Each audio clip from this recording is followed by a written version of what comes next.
Name one thing that I just mentioned that's false. All of that is false. Get out of my sight.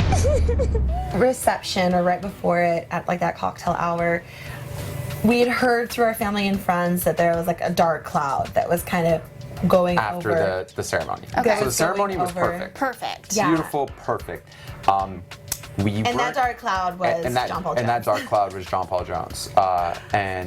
For one, definitely not a fan of him. Did not know him.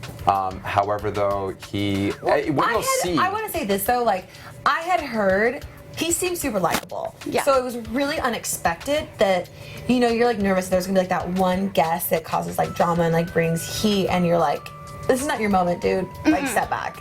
And he was that guy, and it was really difficult when we were at the wedding reception and we're trying to enjoy ourselves, that all our friends and family and all the cast and everyone's talking about. He confronts Derek very aggressively, and it caused a huge ripple at the wedding, and you could just feel that energy. So you're gonna see that play out. And there was also an element of, and I do want to say to John Paul Jones though, that we were people who got passionate in the moment, and so we've definitely gone through that journey. But you know, but I mean, there's it's a time and a unacceptable. place, and I hope that he's learned his lesson. Like he just. I mean, it's just a complete lack of awareness, and you know, with friends and family there, and it being not our day, but also her day. I mean, you know, that this is her moment.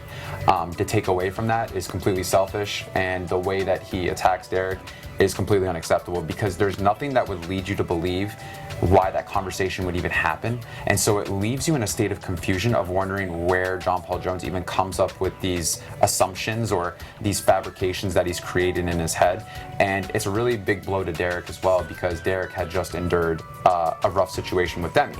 And so, you know, you're combining all these things with someone who kind of is stealing the show per se because of being an aggressive narcissistic, you know, which is how it looks. And so it's just very distasteful knowing that that was our special moment, and to see our friends and family, especially my mom, because it happened right in front of her, you know, didn't leave me with the best image or idea of who John Paul Jones is. So, yeah.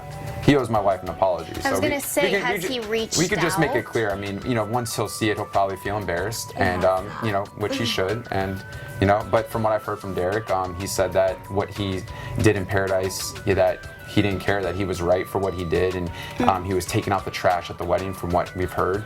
So, but I think the only trash that was there was John Paul Jones himself. So. Oh my God, you're my husband. Oh, goose baby. I'm a firm believer in it's not how you start, it's how you finish. And I'd had a rocky start in this franchise, and I definitely had a great partner to help pull me through that and help navigate me to having a beautiful journey. However, though, to go out like this on a beautiful note, marrying my best friend, it really compelled me to get me over that hump of being a little bit apprehensive, because it is scary to be back on TV.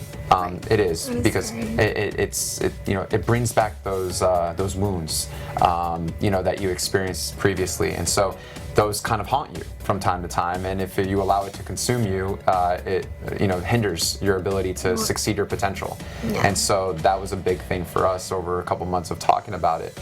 But at the end of the day, and well, yeah, it was the wedding that really spawned this path of personal development for us individually and for this marriage, and for us really committing. And what I think for me, what solidified it was just that I wanted to show people that second chances are real.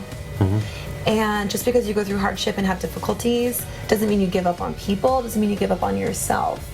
And that, you know, you deserve happiness, and you don't need anyone's validation to feel worthy of love or relationships or just a life that you deserve. And I feel that we've come so far to achieve like that dream, and I wanted to share that with people. If you love that video, you're gonna love everything on the Access YouTube channel, so hit the subscribe button. You can thank me later. Hit it. Now.